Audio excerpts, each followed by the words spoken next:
Salam Indonesia. Anda menyaksikan berita terkini bersama saya Pradana Adiputra.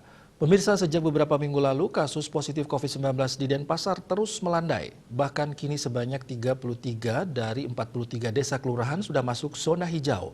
Sementara sisanya yakni 10 desa kelurahan sudah zona kuning.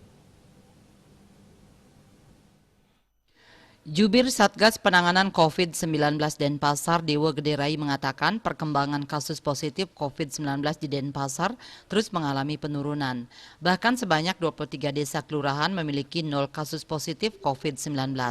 Kecamatan Denpasar Timur masih tetap bisa mempertahankan sebagai zona hijau. Kecamatan ini terdiri dari 11 desa kelurahan. Di Kecamatan Denpasar Utara sebanyak 9 wilayah zona hijau, sementara 2 wilayah zona kuning. Di Kecamatan Denpasar Barat, 9 wilayah zona hijau dan 2 wilayah zona kuning.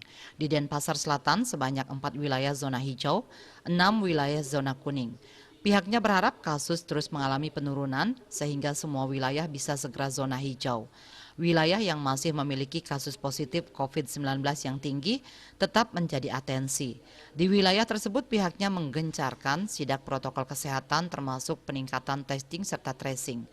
Secara umum, Kota Denpasar sendiri saat ini masuk dalam zona kuning. Sementara itu, bor COVID-19 di RSD Wangaye kini 20,45%. Pasien yang masih dirawat sebanyak 9 pasien. Asmara Putra Bali Post melaporkan.